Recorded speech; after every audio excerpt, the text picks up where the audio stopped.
Mi gente, you already know who it is. It's the radioactive pop with Danny Limelight, United Wrestling Network World Heavyweight Champion. And make sure you tune into the Alliance blog every week. You heard it here first. Straight from Poppy. They want NWA? Let's give them NWA. Who are those guys? And then there's the other guys. We're the other guys. We're the guys nobody ever bets on. The following program is intended for mature audiences. Ladies and gentlemen, welcome to the show. It's time for the Other Alliance Guys podcast with your hosts, Tim, Dave, and Jeremy. Good morning, good afternoon, and good evening, and what can we tell you? It's time once again for the Other Alliance Guys. Presentation of Alliance-Wrestling.com, the number one source for news and information around the National Wrestling Alliance. My name is Tim. I'm the other Timmy Thunder today. I thought I'd be cute. I'm trying too hard.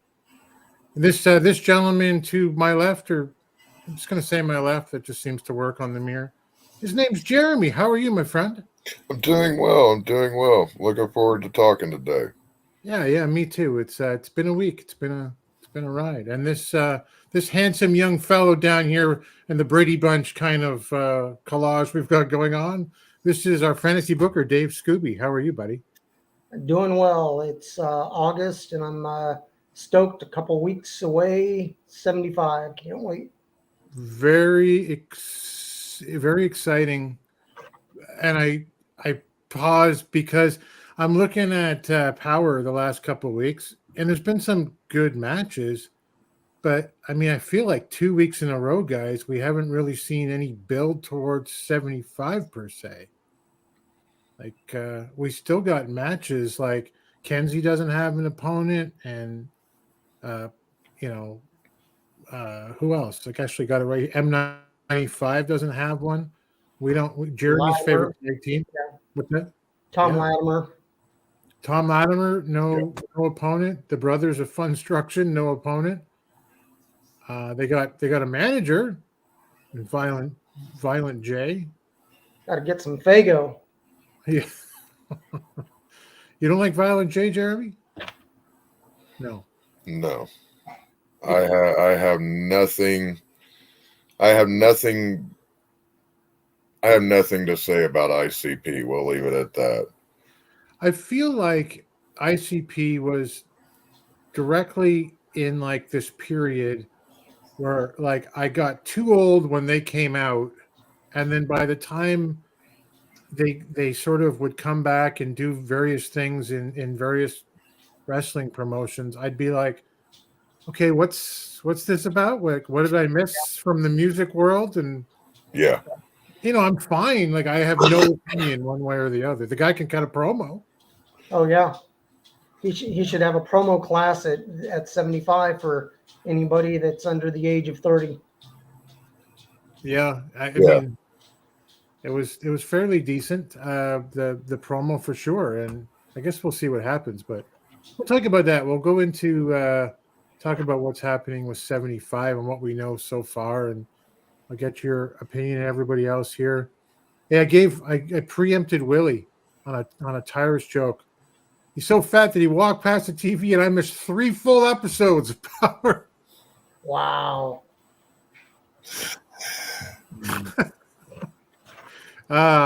Willie's bringing the heat, though. What's the difference between Tyrus and a light bulb? Light bulbs are useful.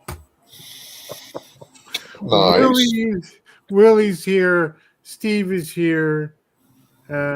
What's this? They're only building up the Three Sisters. Oh, Pretty Empowered. Yeah. I guess is what you mean there. They don't have anybody else. It just, I mean, just not on the script per se. What do you guys think? I'll ask each in turn, but like Jeremy, what do you think about Kenzie Page? Do you think that she needs Pretty Empowered, or is it time to split?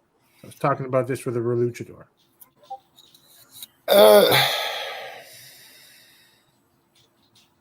I don't know, because she's good by herself, but at the same time, she's still green, we'll say, and being able to work with a group kind of helps to hide that from time to time. Yep. Being part of a group also allows you to develop a singular personality as well. Right. So there's benefits to it at the same time. If your group's getting shit on and you're the only one that's succeeding. I mean, it's true, like, especially that second part of what you just said, like, after a while, and they were all great, don't get me wrong. Yeah. Arn Anderson sounded like Tully Blanchard, and, Barry Windham sounded like a combination of Flair and Arn, right? Like, they all kind of sounded the same. And Pretty Empowered looks the same. They dress the same. They are the same in so many different ways. What do you think, Dave? Do you think they need each other? Yes, for the time being. I mean, they're a very strong unit, and all they can do is help each other right now. Down the line, I do see a possible split, whether it be the Page sisters or Kenzie just going out on her own, where they've used the group to build Kenzie up in getting victories. But after a while, she'll have to stand on her own since she is a single champion and not a tag champion. Yeah. Or if she does a face turn, or even if it's, inadvertent, like, you guys stay back, I'm going to do this one myself, and you can do one of those Mean Girls tropes, like, what's your problem, Kenzie? Like, we do this together kind of thing. So, hey, Lou Thez is here. I'm just going to throw his up first because he can't stay. If you could solve all of the NWA's issues the next hour, that'd be great. Thanks. Yeah, we'll take care of that. No problem. We're halfway done, Lou. So we'll do our part. Then it's up to them. Yeah. That's right. Yeah. That's right. Yeah. 100%. Steve G, who I mentioned, is here. I guess he got us talking about Pretty Empowered. Where's DC3, Markova, and Latimer? I guess you're saying on the show this should be shown regularly right now, let alone your world champion. He's got a point. All of these people, all of your title holders should be showing up on your show now. Whether it be sitting in on commentary for a match, cutting a promo, being in a match, what have you. Yeah. All of your key players should be involved right now on your TV leading up to your WrestleMania equivalent. That's right. Yep. And, with this past week on Power, I'm sure they'll talk about it tomorrow on the Alliance guys. We had Judias and Gags, and you had Sal, and as much as I love Jeremiah Plunkett, I mean, why was he there? Like, why are these guys being featured when we have 3 weeks left before 75? 3 weeks, yep. None of these guys are in storylines that are going anywhere past I would imagine, past the pre-show. Steve wants a title off of Tyrus. Well, let's talk about that first of all. Actually, yeah, let's talk about that first of all. Yeah. Because we got Tyrus and EC3 with a stipulation now, as we found out this a week or so ago. If I can find, here it is. Here's the overlay. Where their match at 75 has turned into a bull rope match. Tyrus went live on Instagram with Joe Galley and said, I'm so like it was a pretty good, quick interview where he spat out, we've been up and down for 20 years together from Florida and beyond. And, I've won some, he's won some, but like it Impact the whole bit. And, I'm so confident that I'm going to win this, that I'll put my career on the line. I'll retire if I lose. And in return, it's going to be a bull rope match so that EC3 can't bail out. He can't play mind games. I can pull him in and I can get him where I want him. And that immediately said to me, that's probably a good idea, Dave, in terms of match enjoyment, about what Tyrus can do right now and how EC3 would be kind of the storyline would be made where they can each get each other where they need to be in the ring. What did you think? Yes, like you said, a stipulation match changes the way you look at things. With it being a bull rope match, it's going back to NWA 80s, and they're playing into some of the tradition and the history of the NWA, but it also keeps your workers closer together, and it gives them something to work with besides regular wrestling. Right. It can be used to, hey, he wrapped up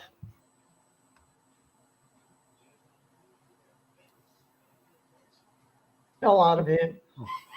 He doesn't have to be totally mobile.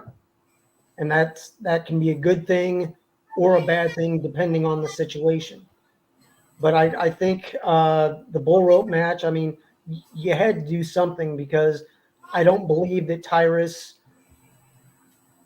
as much as he's wrestled, his age and mobility go against what a champion should be doing. Right. And it's not helping him, it's a hindrance. So this way EC3 can help support him while he's in the ring. And if they go outside the ring, it extends the match due to the fact that it is a stipulation match, that if he does lose, he retires. It's not a retirement from the NWA, it's a retirement from the ring. Yep. Right. So he can still be a manager. He could jump over and do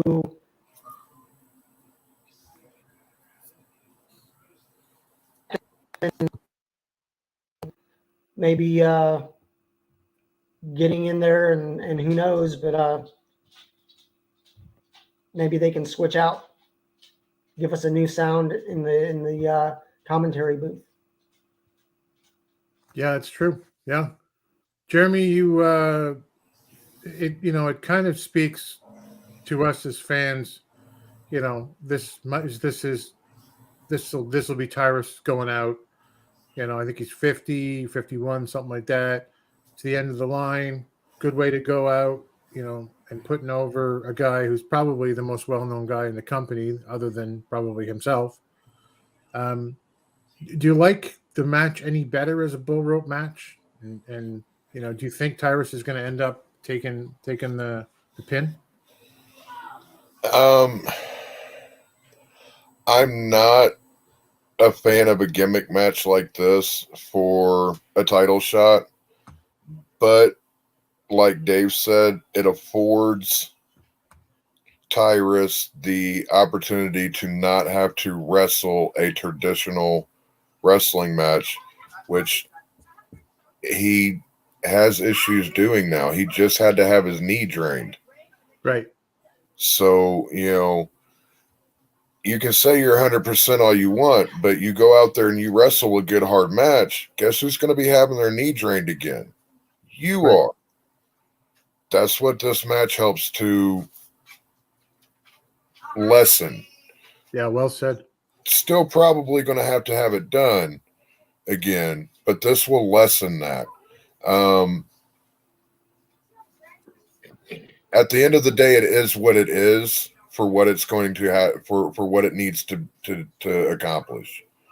Yeah, I think that's a really good point about his health and the whole bit and how that kind of helps push it along as well. Sam likes the bull rope match. It's because it's the 75th. Willie says attempting to be like former NWA World's Heavyweight Champion Dusty Rhodes. Dusty was a traveling NWA World's Heavyweight Champion. Tyrus can't walk 2 feet before he needs oxygen.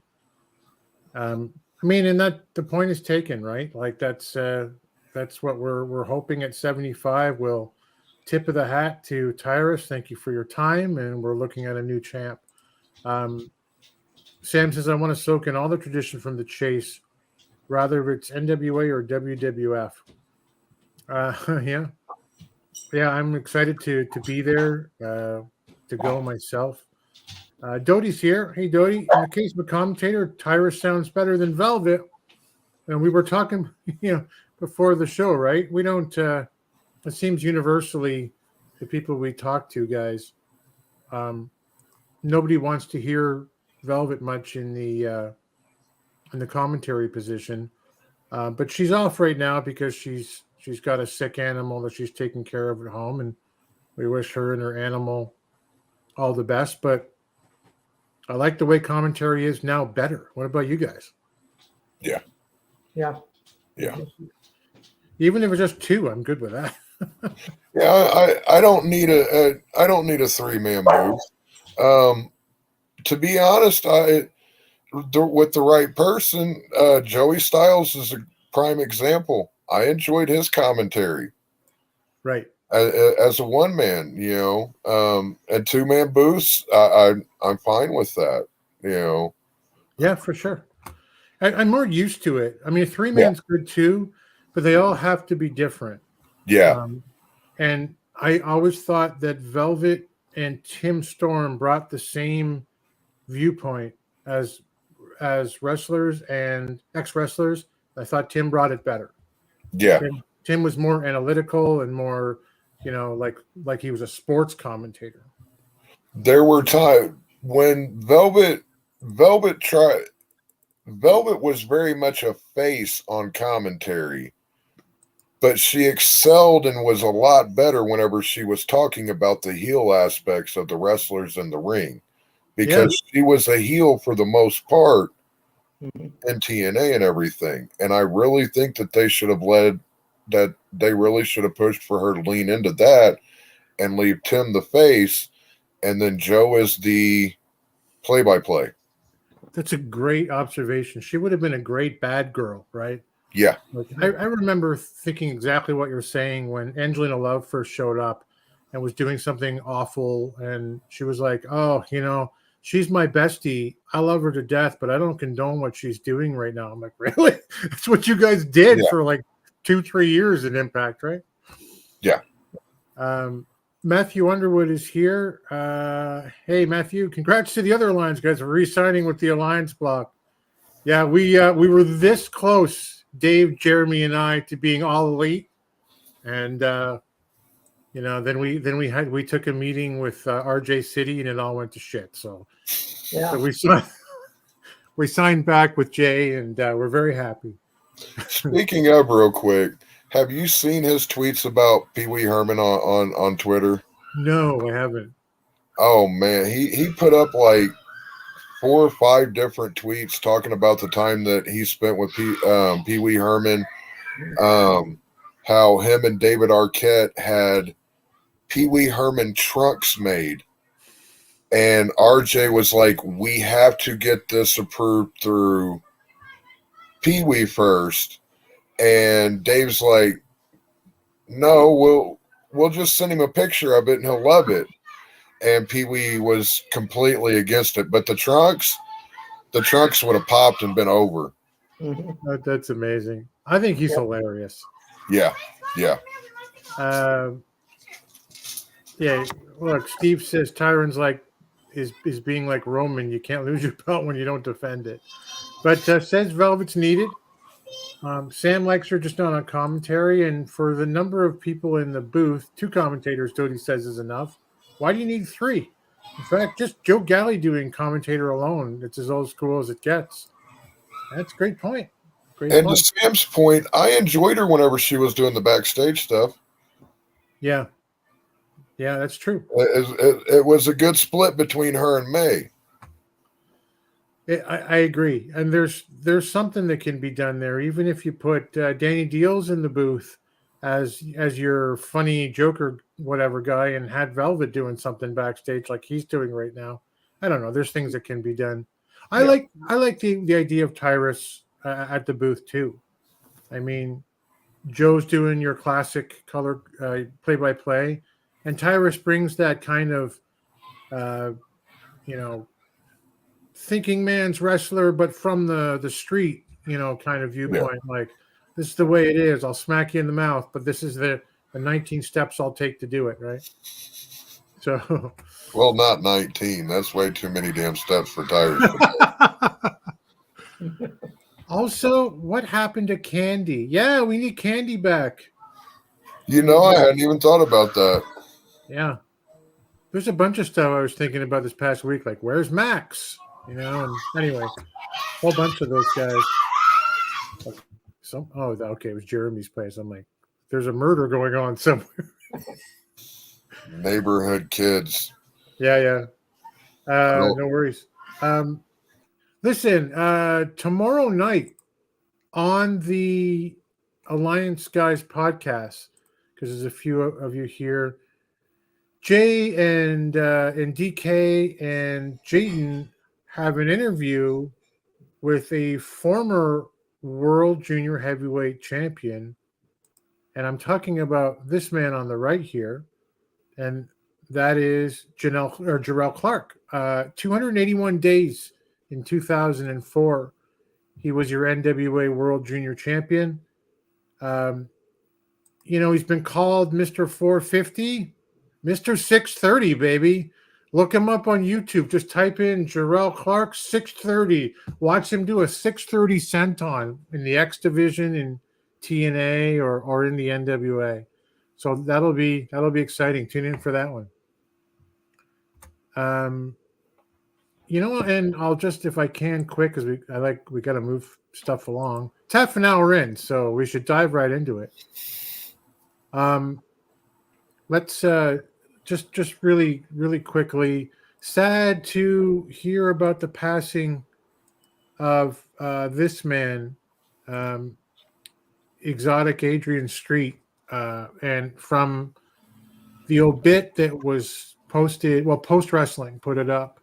This is a guy, he just died at the age of 82 after battling health complications as a result of, I believe, of throat cancer that he got years and years ago. He's survived by his longtime wife and valet, Miss Linda. And if you know Exotic Adrian Street, or you're just vaguely aware of him, this is a guy who grew up in Wales, and he's probably Wales' most famous wrestler. His dad was a coal miner, and actually forgot to put the picture up. I'll see if I can put it in there. It's a famous picture of he and his dad. But he was a coal miner, his dad was, and he didn't want to be a coal miner. And so he ended up leaving, leaving Wales at 15 to go and pursue his dreams. He just hit the road. And he discovered bodybuilding like in his preteen years. That's his dad and guys from the mine. And when he returned home years later, and you would think maybe given like the time period was that there might be a backlash against him. He had a very androgynous, what is his sexuality that he never addressed, kind of image. But he was a conquering hero back in Wales, and you can see by that picture that's his dad there, and all his dad's buddies and everything, all having a good time. But this is a guy who wrestled all over the world, not in the WWF or E, but he wrestled in places like Stampede. He wrestled Davey Boy and Dynamite and Brett and Bruce Hart. He was a name, a big name, a main eventer down in Championship Wrestling from Florida. He wrestled in Southwest for Joe Blanchard's Southwest champion there, Mid-South, Memphis, Mid-Atlantic, I believe. And WWE Network had an interview that they put out with him several years ago. Not an interview, a biopic on his life, which I'm told is very interesting. If you ever look it up on the network, it's apparently called "You May Be Pretty, But I'm Beautiful." He wrote 7 autobiographies about his own life, Wow. which is amazing to me. And he told the story rather famously how, while he never went to the WWF or WWE, he did say that he was offered a job as a manager at one point, but it was going to be a tag team, according to him, called the Skinheads. And he didn't like that white supremacist bullshit. And so he just said, no, thank you, not interested, and never ended up going there. I know that when he retired, that he lived in Florida, and he and Linda made who he'd been with since 69, before I was born. And actually, they got married, I think, in like 2004 or something like that, where he, like, after being together all of those years, they were married at the Cauliflower Alley Club, and Don Leo Jonathan was his best man. I don't remember why I remember that. It's probably in the bio, but he ran a wrestling gear business, a makeup business, and the guy made title belts. And some of the most unique and interesting and bizarre belts you've ever seen. I'll see if I can get a post together to put one up. But if you've ever seen the NWA Wrestle Birmingham Alabama Championship, their tag team titles, or their junior title, which have a very, very strong Alabama feel to them when it comes to like the state flag and all of that stuff. He made some really interesting stuff. And I know he had a stroke in the past a week or so. He apparently had 5 grandchildren, married to Miss Linda for 18 years, together since 1969. So condolences to friends and family of exotic Adrian Street. Dave, do you ever have any? Ever watch any street matches? Did you ever have any dealings with him on your screen?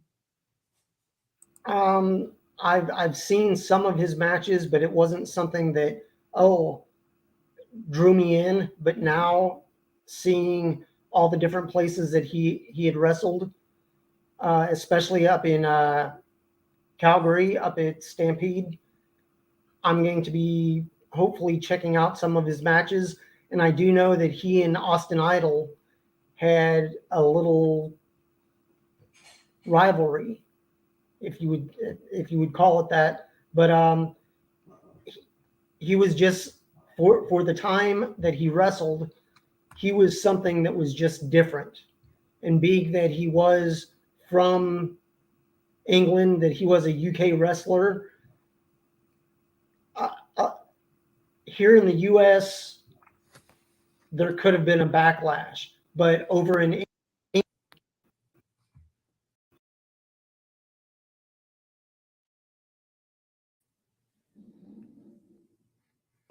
when it was the glam metal.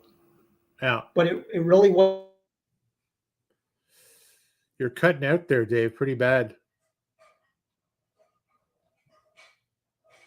We'll give Dave a second.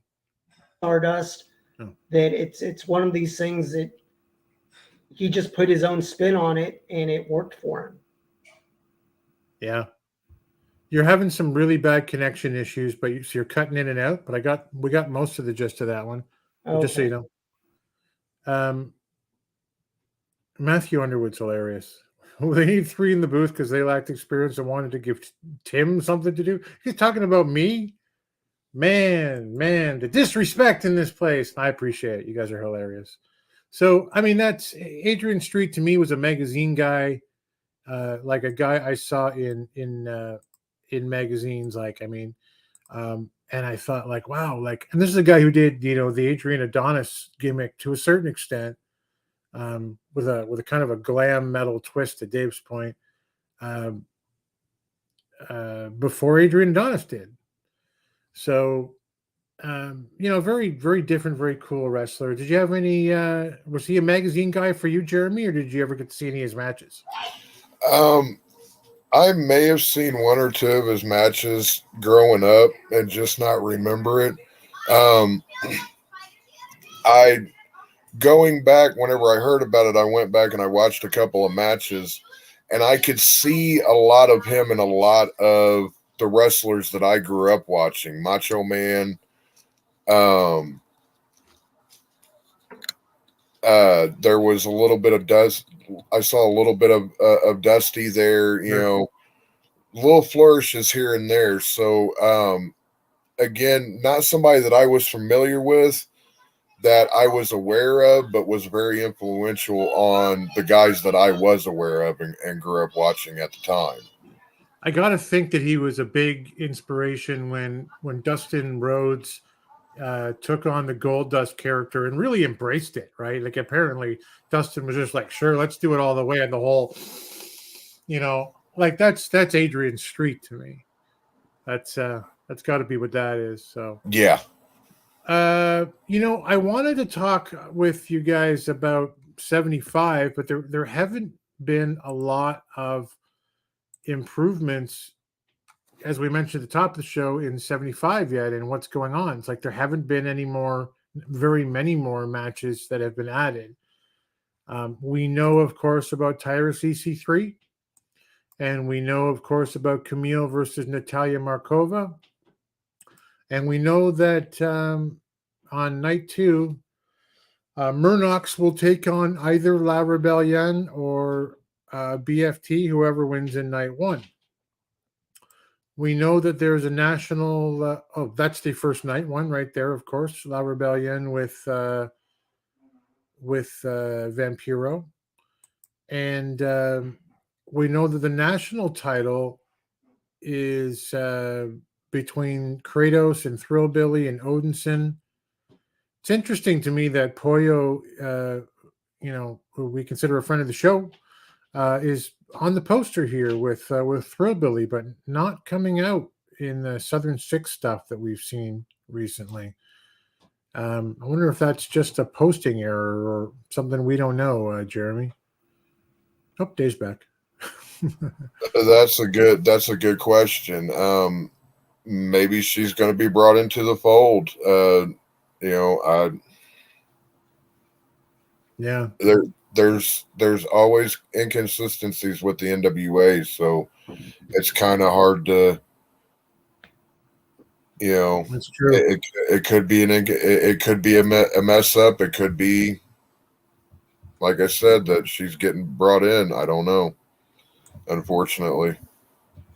Yeah, as Matthew just said, yeah, Cardona's match. Yeah, we know that there's an open challenge. Nothing since this was announced on this right now. We do know about a couple of matches. Well, I mean, this isn't really an update. There is a graphic that I found for Allison Kay as an entrant into the Burke Invitational Gauntlet. And we do know that Homicide is facing Joe Alonzo. But one I heard, I believe the NWA live stream, Gary Horn and the boys put out, when would that have been? Yesterday or the day before? Monday, yeah. Monday. On the pre-show, I think they said Zion will be facing Jordan Clearwater. I'm like, on the pre-show?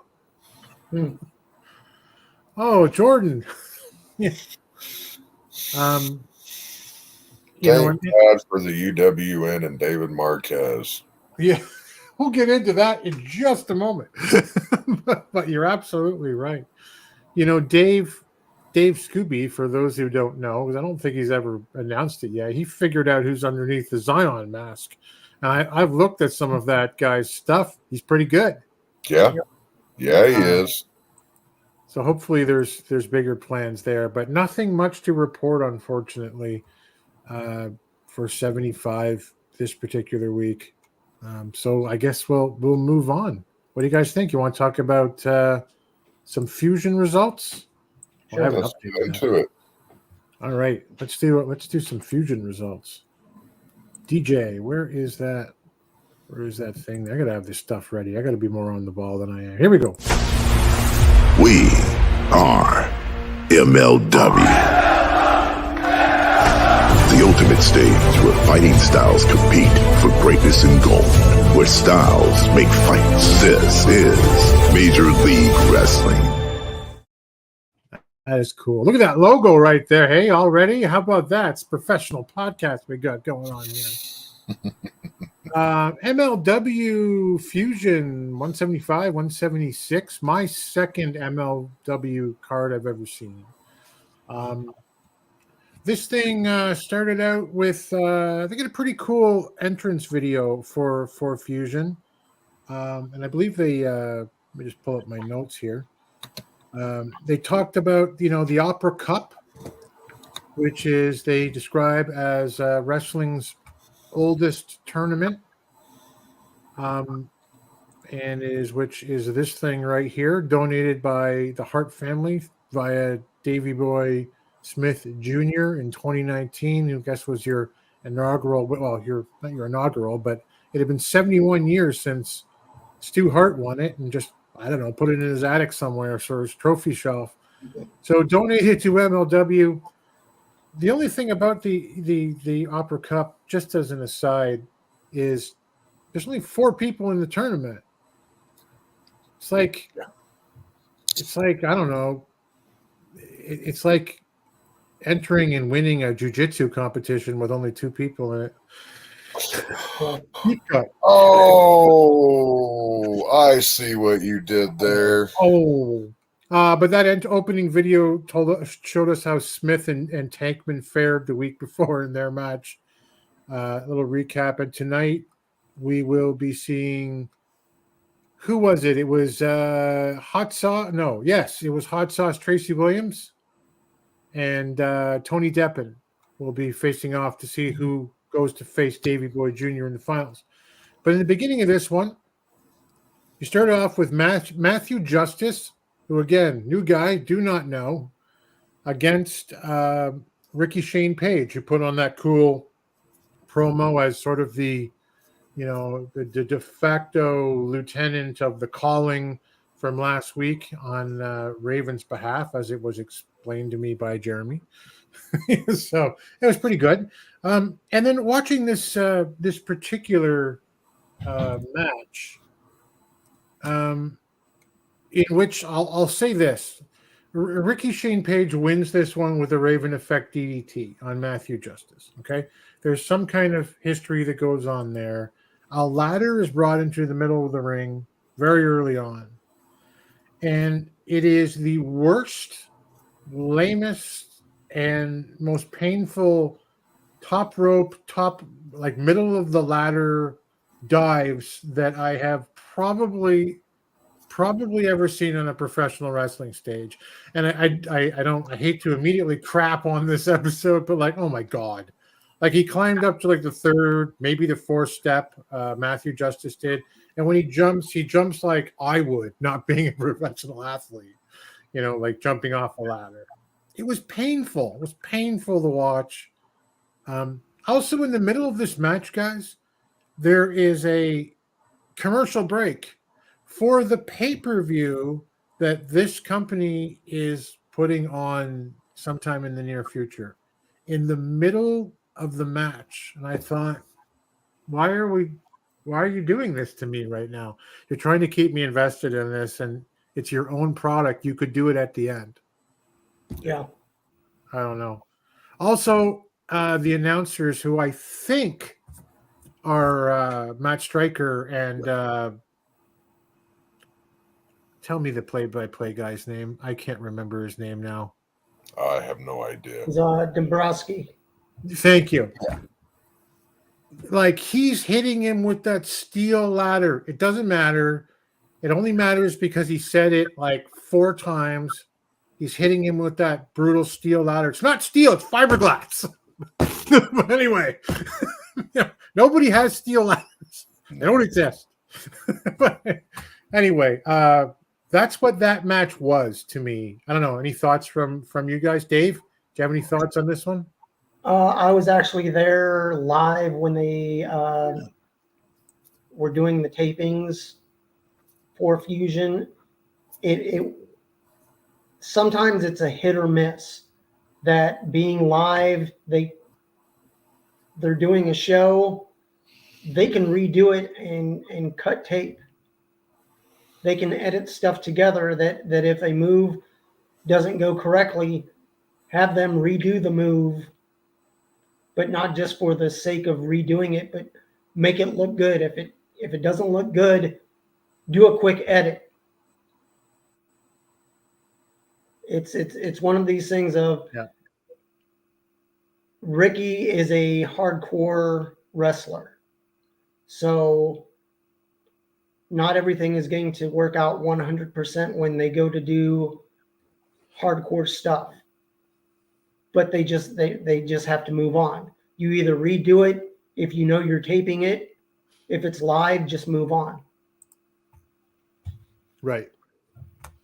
I agree. If they had that opportunity, then they probably should have taken it. The boss is here. Good to see you, Jay, so to speak.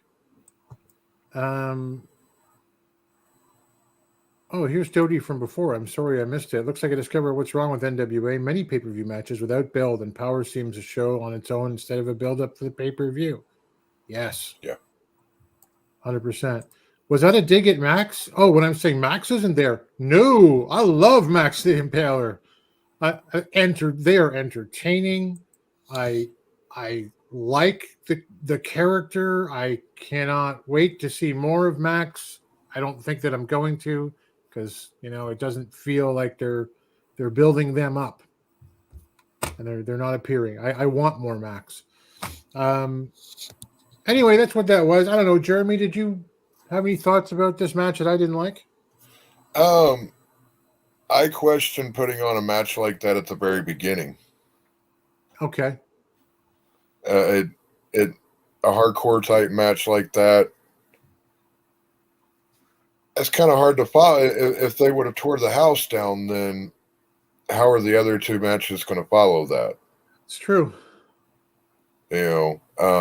It kind of almost seemed like they knew it was going to shit the bed, and that's why they ran it first. Let's get this one out of the way. I guess, but if that's a particular case for me, and I'm not a booker and I'm not an agent, don't bring a ladder into it. And if you're gonna bring a ladder into it, make it a good ladder match. That was crappy use of the ladder. It was terrible. Yeah. All right, who's next? Dave, what happened then? Let's see. Demily Exo is backstage. She's going up to the other employees of MLW. Fist bumps, and Becca confronts her. Now they're building up to something, and Becca just feels that all the people backstage are basically saying it's okay to be not okay. That you're not a good champion. The only reason you're the champion is because I'm not the champion yet. But before things can go anywhere, Love Doug shows up. And I don't know if you guys have seen Love Doug. He was majorly over when he showed up. And the crowd was just Love Doug is something different. Yeah. He is basically he's a good to he's a good wrestler. His character you may not agree with, but it's one of those things. He's not a major character yet. He's basically almost a semi-stalker for Becca. So they're running several different storylines within one. So it's Doug shows up. He professes his love for Becca. The pop star just basically blows him off. Yeah. And in doing so, Delmy just excuses herself from the situation and walks off. So it's one of these things of they're telling a story, and in telling this story, they're intertwining several storylines, which I think is good, being that there's usually only 2, maybe 3 matches in an hour program. Right. But they get a lot in that hour, so it's done pretty well.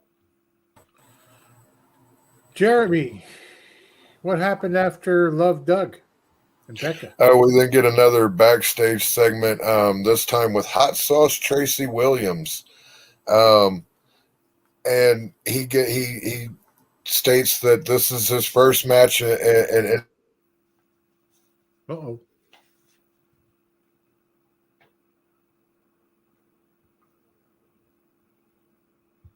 Oh, we're having some trouble tonight, folks. Bye. And he's not taking it lightly, especially being as ooh. Yep, there you are. You're back. Can you hear me? All right. Well, if you got part of that, Tracy Williams is with Sam Laterna as their backstage interviewer, and he says that Tony Deppin's got he's had some trouble with Deppin in the past, and he's been beat a couple times, but he wants this Opera Cup, and he's going to take this this match tonight so he can go on to face Davey Boy. It's pretty straightforward. Yeah. Then we get a backstage segment where MSL, Mr. Saint Laurent, he looks ridiculous. He's covered in bandages, like in like angles that make no sense. He looks like the Yeti from WCW almost. After the attack on him, by Microman and the Second Gear Crew, Mance Warner. It basically was Microman. So the week before. So and he says that SGC is going to pay, and he's representing Matt Cardona, who's now in MLW, and that one of them he doesn't care which one, is going to go face Matt Cardona at Fury Road, their pay-per-view. That was basically it. He just looked like an idiot, Dave. So, he kind of reminded me of Hollywood Jimmy Blaylock from Memphis. That guy. Anyway, over to you. Okay.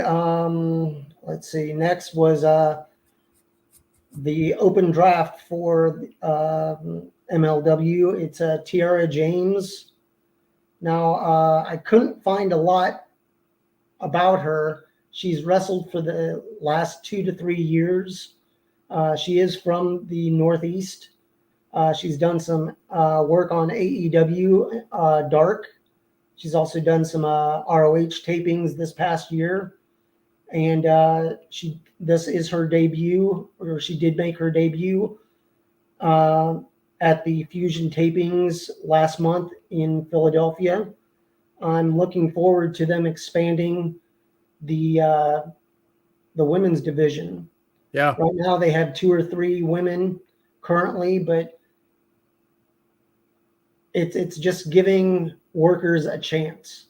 If it clicks, it clicks. If it doesn't, they only have the one title, and they really only have to have one person coming after their champion at any given time. But bring in some other talent, and if it works, it works. I agree. Matthew asked about the booth. What do you think about the booth? What do you think, Jeremy? What do you think about the MLW announce team? I can't remember the one guy's name, but Matt Stryker, they play well off of each other. I don't mind them at all. I miss what was it, Ian Riccaboni? Yep. Right. I miss him. He brought a certain enthusiasm that reminded me a lot of Mauro Ranallo in NXT. But I like these two guys. I don't mind them at all. Yeah, Dabrowski, I think Dave said his name was. Yeah, it's weird that for me, Dave, that you don't see them. Yeah. They are invisible. That's cool, though. They're not the focal point. Right. I think it would help Matt Stryker, though, if be the vague douchebag that he is. I mean, as a character, if I could see him more, But he does emote facially very well and stuff. Here's Dodie. Joe Dombrowski. Okay. I like Dombrowski, and Stryker's fine. But yeah, I thought they were okay. What did you think, Dave? They do a good job, and they are literally tucked in the corner over by the ring bell. Oh, neat. And it's, I mean, they're probably, I'd say, 5 to 6 feet from the ring itself. And when they do have guest commentators come out, it can get a little crowded in that area. But the wrestlers aren't afraid to use the announce table and an announcer here and there to their advantage. That they'll slam them into the ring bell. They'll toss them over the ring ropes and out to the floor, and then they'll push the announcers away and pick up a chair and use that chair. It's one of these things that it's not out of sight, out of mind. It's just they're there, but they don't need to be seen. Right. Mm-hmm. All right. Speaking of guys who should be chasing titles, directly after that particular challenge and the open draft, we get the Samoan Werewolf, Jeremy. Yes, we do. And he calls out Ricky Shane Page and questions his logic and his thinking behind this kind of, and asking him if has he forgotten who started this body count. And that's the Samoan Werewolf, man. I mean, this would it was short, sweet, to the point, and it resonated with me because he's walking down the street. This wasn't a backstage segment or anything. This was him in a neighborhood, you know, walking down the street, which is it works perfectly. Yeah, he's good. He was a good talker in my first experience with a very short interview, but that's what you kind of want from that guy, right? Yeah, he that's all that you want from him. He doesn't need to go in depth. Just, you're screwing up. I started this. I can finish these things, and on we go. Well, Dave, on we do go as the Bomaye Fight Club has a tryout match.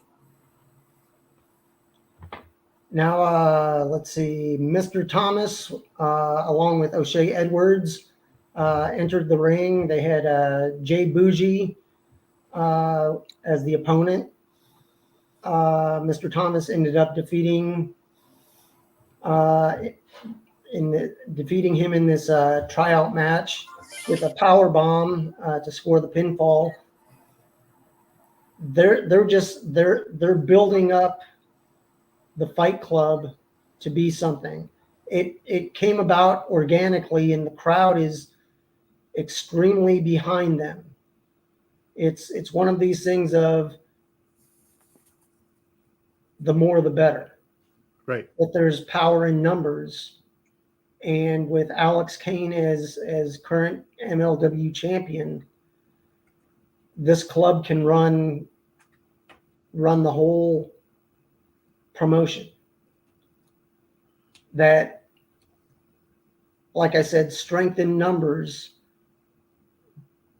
but it's amazing that, like I said, organically, it just grew into something that they had to make a switch. They had to basically flip the switch and get a title on them so they become the focus of MLW right now. Sure.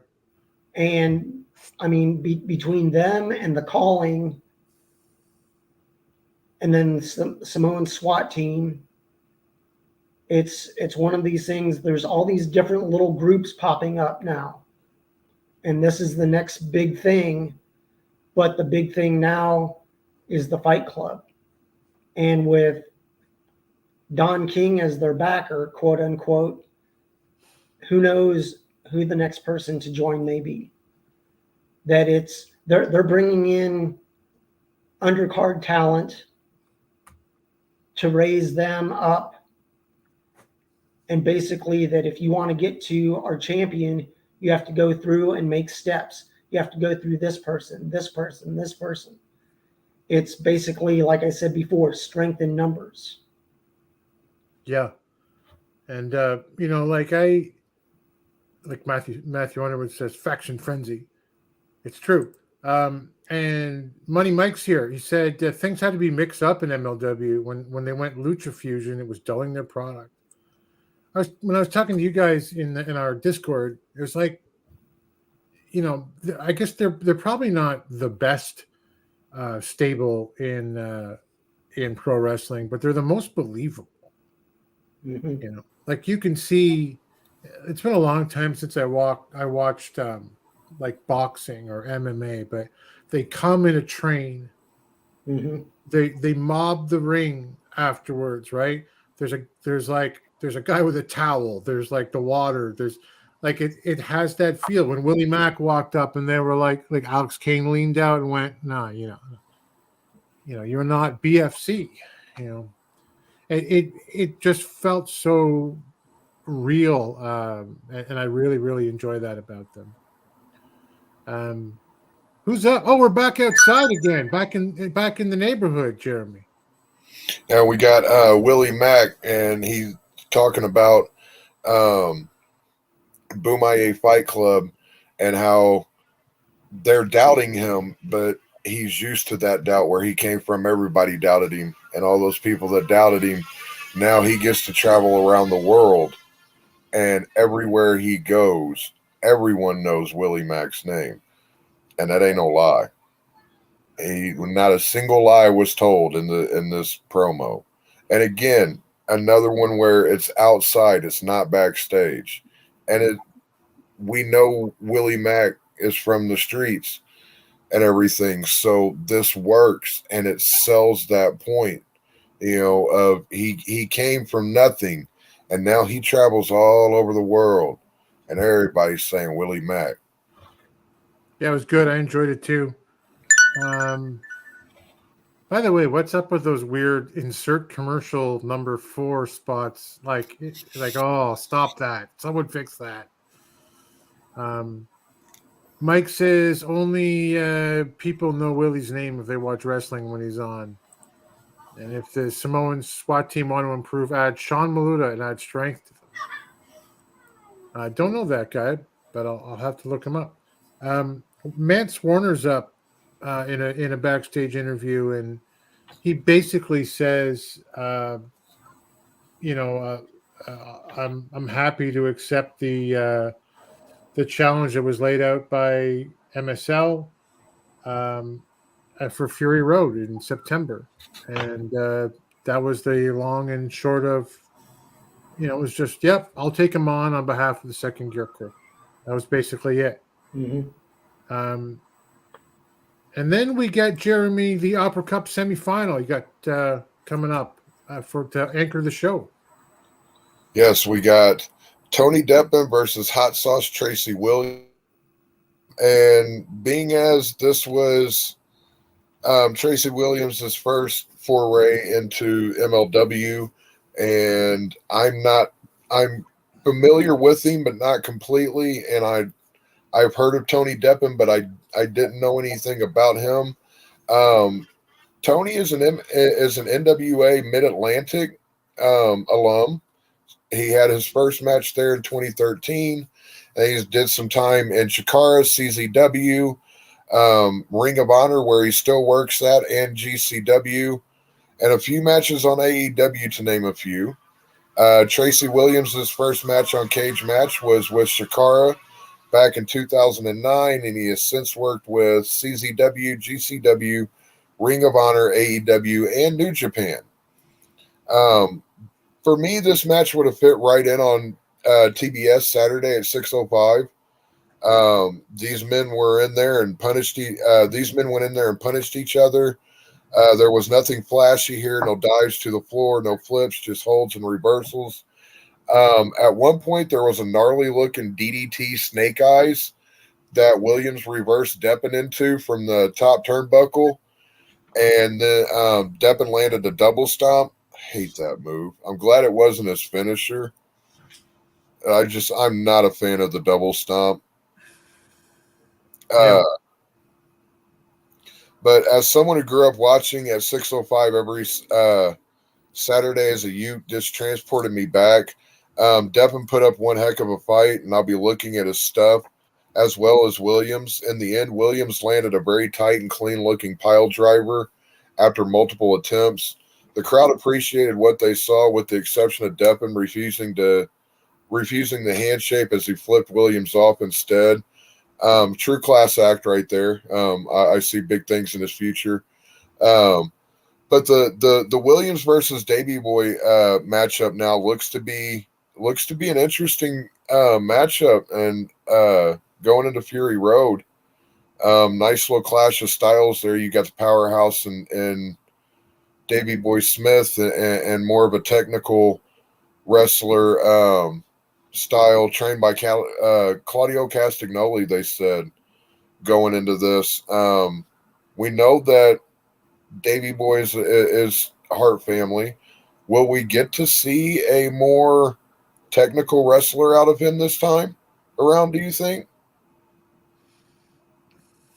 I don't know. I don't know if I'm the guy to ask, Dave. I really hope so. I mean, not too much technical, because I mean, Davey Boy is a physical wrestler. Yeah. But seeing that he is part of the Hart dynasty and the Hart family, I wouldn't mind seeing possibly a sharpshooter here or there. But it's one of these things. I mean, Tony Deppen has been around, and I mean, you're naming off a lot of the same promotions that both he and Tracy wrestled at, whether it be at the same time or at different times. They've met and they've wrestled with and against each other on the indies. So, I mean, if you watch the match, you saw they had a good chemistry. And I mean, Tracy Williams is also wrestled with Rhett Titus back in ROH. So they do have a very technical, sound wrestling, but it's one of these things that somebody had to be the bad guy. And I mean, Tony Deppen basically turning down a handshake, that goes against, if you are an ROH fan, that goes against the basically, yeah. But it's one of these things of they're slowly building up wrestlers. And I mean, even if Tracy ends up not winning the Opera Cup, his stock has already risen going into the Opera Cup, being chosen as one of the participants. So, I mean, I like the match myself. Yeah, I like the match too. The only thing, well, I mean, the second thing that I didn't like about the Opera Cup, which was a beautiful looking cup, don't get me wrong, I love how they said they restored it, like they brought it back after 71 years of all the pitting and whatever, that it's just, you know, oxygen is given into it, right?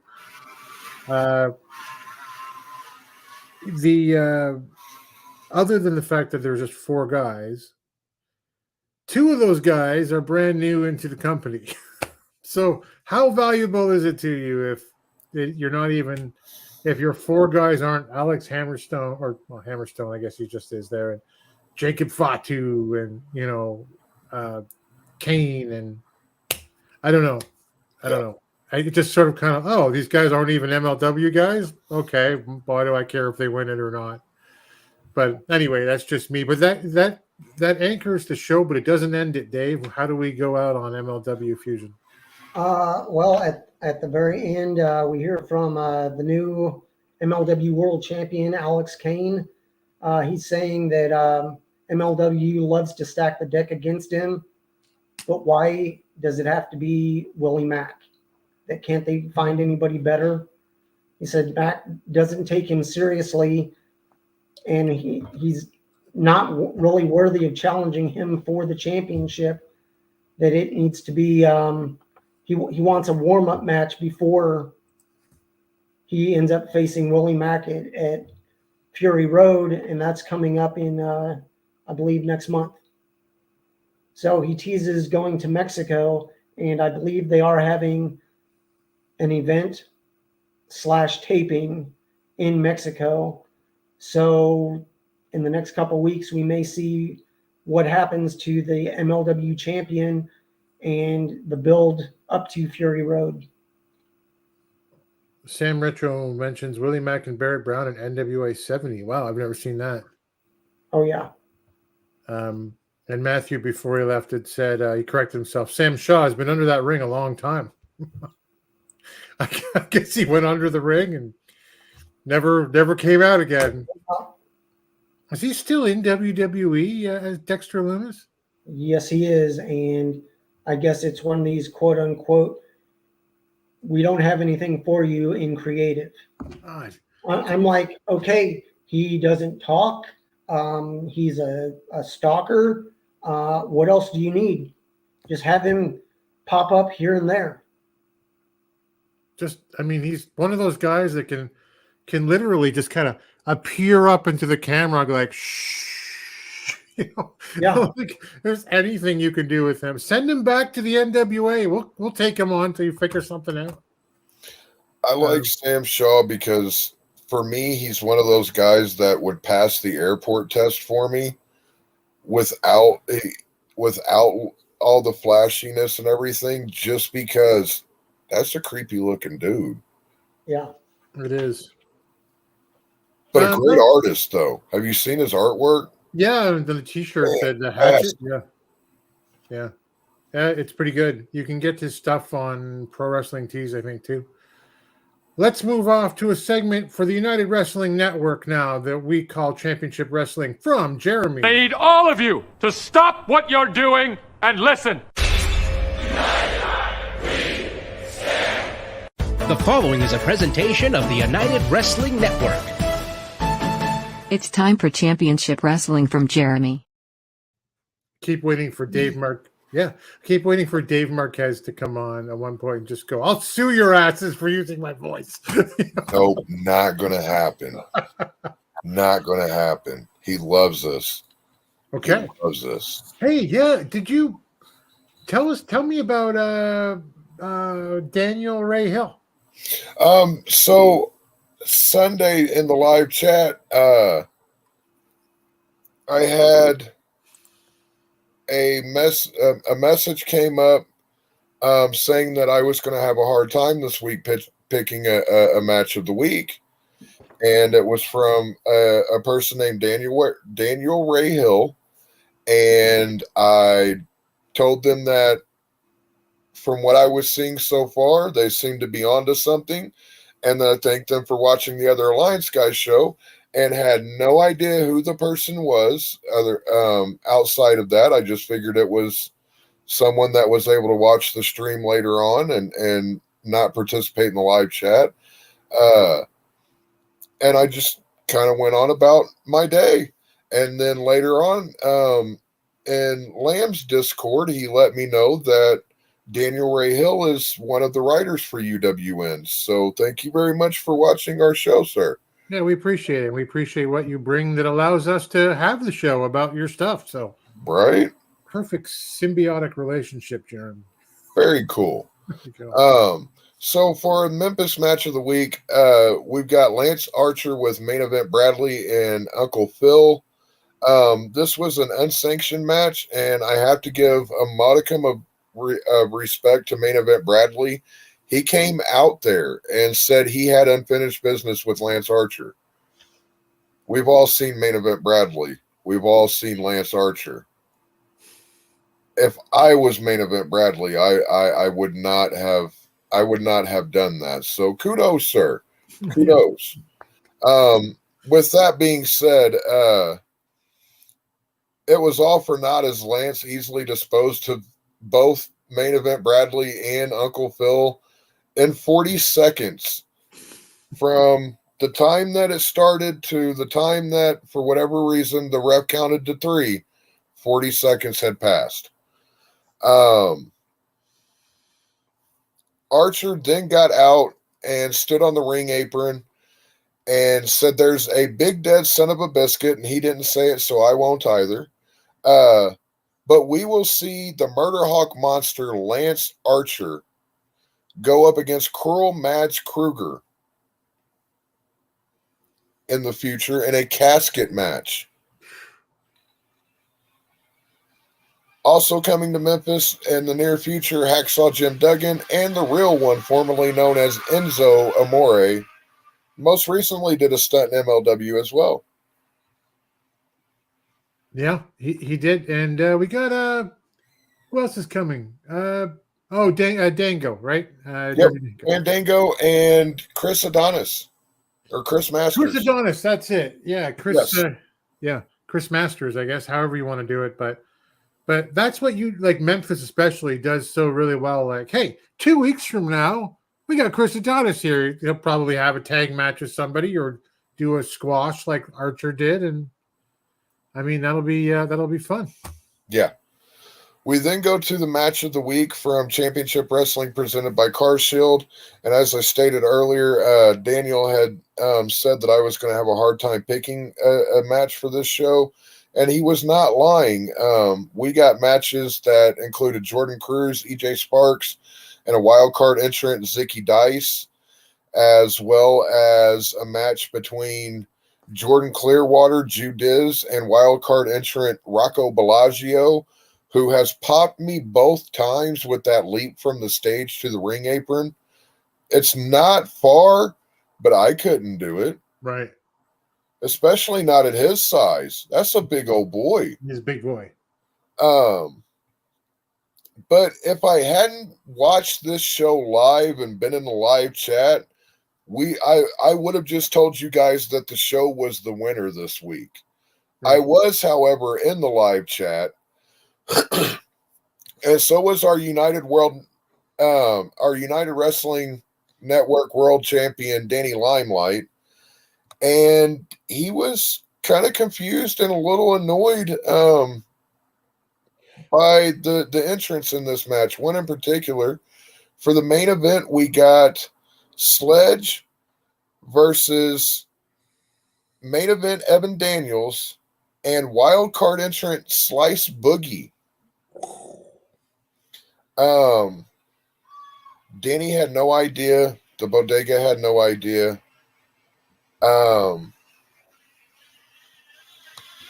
To say Danny was taken aback by the reveal of Slice being at the wild card is a huge understatement, as was the commentary team as well. Danny asked why Slice didn't say anything. The commentary was asking how long Slice is known. Danny was, and I quote, a little annoyed and confused, and understandably so. This match checked all the boxes for what a three-way match can and should look like, right, as did the previous two matches as well. I don't want to discount those any. You get no result for this. You get no result for this. Go watch this. Go watch this match. Go watch this entire episode. It's fantastic. I love the way that all of these played out. Go watch Championship Wrestling from this past Saturday over on Memphis Wrestling YouTube page. After the match, Slice gives some insight into his reasoning behind not saying anything and going into the golden opportunity. And if you're not watching Memphis Derby City and Championship Wrestling, you're the person who has cereal but no milk, Kool-Aid, no sugar. You're Craig. Don't be Craig. Unless your parents named you Craig, then you're stuck. I could not agree with your any more than I already do with your assessment of the show. Like, I don't like three-way matches, and I'm like, couldn't you just pick two more wild cards and had, like, you know, two shows out of this, like made some singles matches? These were good three-way matches. Very good, very well played out. Any powders to the outside made sense. They weren't long or anything like that. Everything made sense. Everything worked very well. It didn't look, none of the matches were clunky or anything. I didn't see any egregious missed spots or anything like that. Just like I said, that was three-way matches that showed how they can and should be done. Sam says he's rooting for Slice, who looks, I mean, I've never seen Slice look better. He looks like $1 million. Beast and a half. Yeah. I like Slice since the pandemic primetime live pay-per-views. Yeah, he was fun then. He's good now. Like, I liked him in the NWA whenever he first popped up in the NWA. That's right. And Steve says, speaking of UWN, when are we going to get information about the women's tournament? Upcoming. That stay tuned for that. After the golden opportunity, we'll be hearing more about that. I'm almost 100% positive. Right now, we're working on getting this done. This is the time of year when this happens. So I'm thinking that the women's tournament will probably take us through the winter months. Yeah, I know the belt's already been made. I think Dave Marquez has shown us the drawings, and what it looks great. Belts by Dan, leather by Dan creation as well. So always good stuff. Thank you, my friend. Good as always.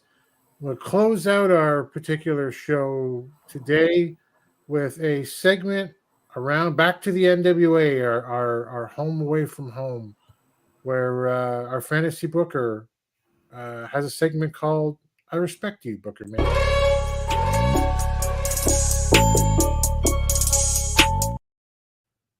Well, Dave, you had posed a question for this week with the opportunity for so many different champions that could come out of 75. What titles might change hands at NWA 75? Correct. Realistically, if you look at it, there's 3 or 4 possibilities for new champions. One being the national title. It's going to be a 3-way. We'll see who ends up taking that. It's Thrillbilly, Kratos, and Odinson. And in my opinion, Thrillbilly needs this championship to help build the Southern Six. Now, being that he won't have to fight a champion for it, it's almost a,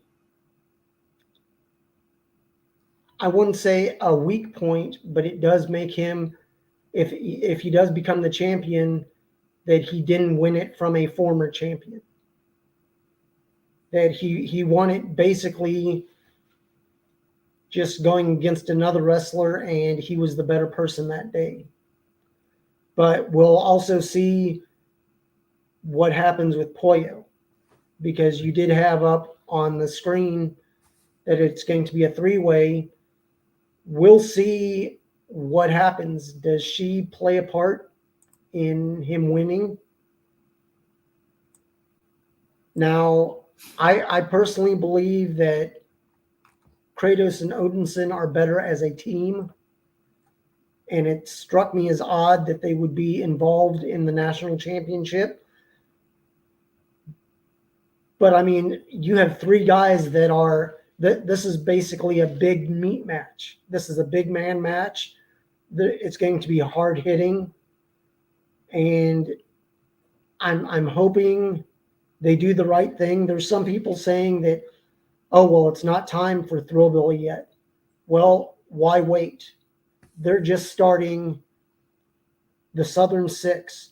If they want to make this a strong group, you already have Kerry as champion. Why not have it be another champion in that group? If Kerry ends up losing the belt at 75 or at another pay-per-view, him and Alex can team up and go after possibly the U.S. tag belts or even the world belts, depending on who holds them at that time. Now, if you look at it, EC3 is going for the world championship. Murnox can possibly be world tags. And like I had said, who knows what's going to happen with Kerry? It's Kerry versus Colby. And right now, Colby is the babyface by default. Right. Now, a storyline can be built that if Alex interferes, Kerry can retain by DQ, and then down the line, Colby ends up having maybe a cage match, so there's no outside interference. Colby can rep the junior heavyweight title out on the indies as well. Do a babyface run, considering most of your other junior heavyweights are heels. You could also look and see Silvio has been posting that he's ready to get in the ring. Right. You do Silvio versus Carino, that'd be a hell of a match. And like I had said before, have Alex and Kerry team up and go for a U.S. tag run at the next pay-per-view. Now, you have a chance with BLT or Blunt Force Trauma, as you may know them. They'll be fighting La Rebellion the first night. If they're successful, they'll go against Murnox. If they're not successful, Murnox will be going against La Rebellion. And while both of the guys are tremendous wrestlers, they've lost their shine, at least in my opinion. They're good, but you have other teams that can help build up the NWA, and that team is Murnox. They can help build the titles back up, as well as the teams that are currently in the NWA. Blunt Force Trauma, you can bring back the Immortals, which you have Kratos and Odinson. It looks like the Savages may be breaking up with the storyline of Jax and Tim, unless Troop ends up interfering in that match and costing Tim the match. Yeah. Whereas Jax gets the win.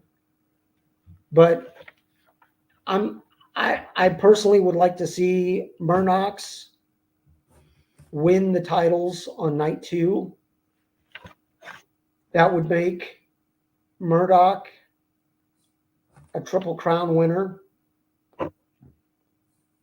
Plus it being a homecoming for him, being in St. Louis, and he's a Harley race guy. It'd be a perfect bow to put on his new tag team with Knox. Excuse me. But then you have EC3. If he does indeed win against Tyrus and become the new world champion, he does quite a bit of traveling. He has Exodus Wrestling, which is up in Cleveland. It's his new home promotion. It's another promotion that is featuring NWA talent. He's also on OVW. Plus, he, as a champion, I think would get booked widely on the indies to defend that belt. And it builds up the Latimer story of them coming head to head once again, and this time Tom wins and becomes the world champion. And then you have the power couple, Latimer and Camille, both world champions. Mm-hmm. A lot of possibilities. Yes. I don't think it's time for Latimer. I love Tom Latimer. I think he's great. Looks like $1 million. You know, sounds great. Can talk. He can work. He looks just. He has never been positioned correctly. Yeah. That's what I think it is. He's never been booked correctly right now. But let's go to some of those comments for that. Why do they? Steve says, why are they called the Southern Six when there's 3 of them? I don't think we know. Do we know? That's Tennessee algebra. Yep. It's at new math. What is this, by the way? The 3, I don't know. Get the thumb out there, though. You know, the first time he did it, I'm like, is he missing a finger? I actually thought that. I can do this, though. So there's me. I'm all taken care of. Mike's up for another drawing. Yeah, okay. Easy, Cheetah. Slow down. I only got so much stuff. I'm okay, Doty says, if Thrubilly winning without beating EC3. If his reign can be proved that he can carry the title good, then that's good. Yeah, he'd have to, I'm going to be there at 75 and he wins it. I'm going to go, okay, whatever. It feels like he won the vacancy and not that he beat the champ. But to Doty's point, if he has a strong reign, I'm okay. Like that, he's got to have a pretty strong reign, though. I kind of look at him as one of those guys who doesn't need a belt, though. Yeah. He's just already over being what he is. As Mike said, Savages may break up soon. Then you have Silvio will have a junior TV title shot or run. And also, if Silvio doesn't step up to Stevens, there's your sign. Yeah. So, yeah. What else does Mike say? Right now, bad or good on Tyrus. This is exciting for NWA fans. People want to see Tyrus lose more than ever, whether be against EC3 or win, but take on Tom Latimer. Either way, people will watch. I fear that it's more about, and I don't know that it matters, but I fear that it's more about people would tune in to see Tyrus lose than they would EC3 win. Yeah. And I want it to be a good start for the new champ, assuming that there is one. Yeah, Morton's a 4th member. I guess you could say Poyo would be a 5th. Is Danny Deal still with Taylor? There's your 6. There you go. Anyway, but that's great. Thank you as always, Dave. What else do we got? We got anything else? We're done, right? It's crazy. Yeah. Listen, before everybody jumps off, before you go and live the rest of your lives, tomorrow night on the Alliance guys, J Cal has an interview. DK and Jaden, I imagine, will also be there. He will have an interview. They will have an interview, I should say, with the former world junior heavyweight champion. This is I'm talking about Jarrell Clark, who's world junior champion back in 2004. Mr. 630. Again, look up Jarrell Clark 630 on YouTube, and you'll see the master of the 630 senton. That's impressive stuff right there.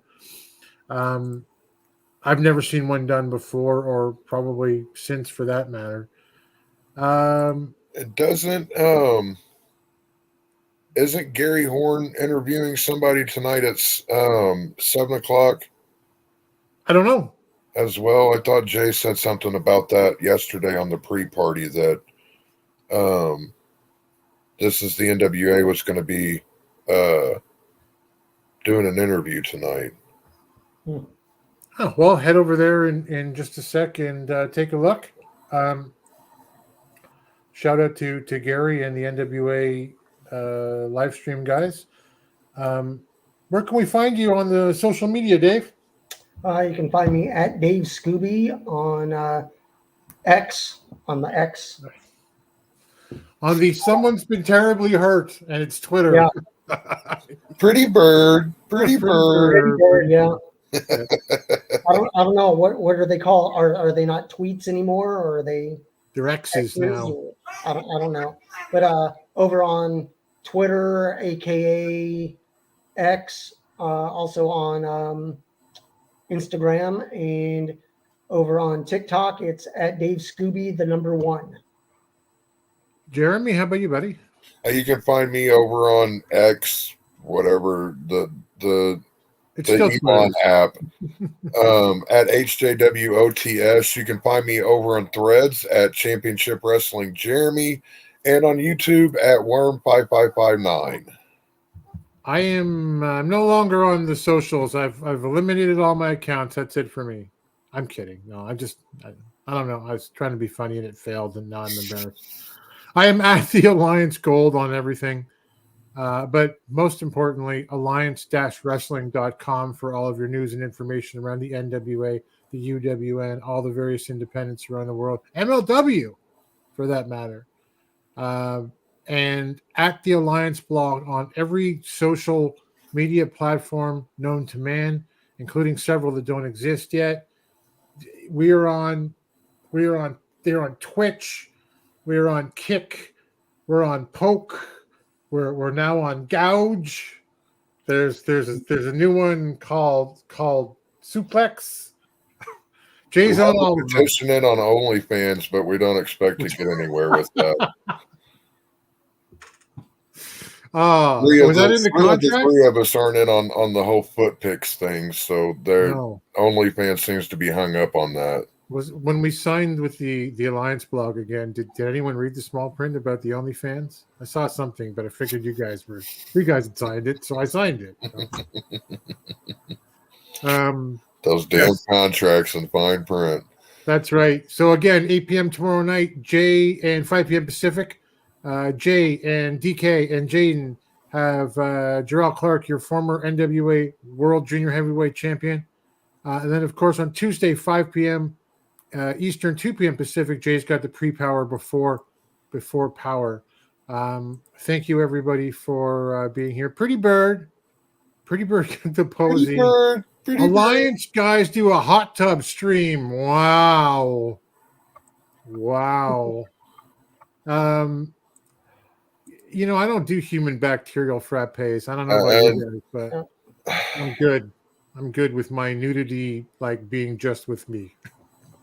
I'm afraid that the hot tub would splash up and get my joint wet, so no. You guys remember when Jay posted his hot tub photo and it was all like, come to my OnlyFans hot tub kind of vibe? Hey, Jay. Very Chris Silvio thirst trap vibes in that one. That's right. So until next time, unless Jay has canceled the show by then, we'll see you at the matches. Thanks for joining the stream. This has been a presentation of Alliance-Wrestling.com. We genuinely appreciate your support. Would you consider subscribing so you'll never miss a future episode? I'd also like to remind you we do a live stream every Tuesday at 5 p.m. before NWA Power. You can find us on social media at The Alliance Blog. And until next time, we are The Alliance.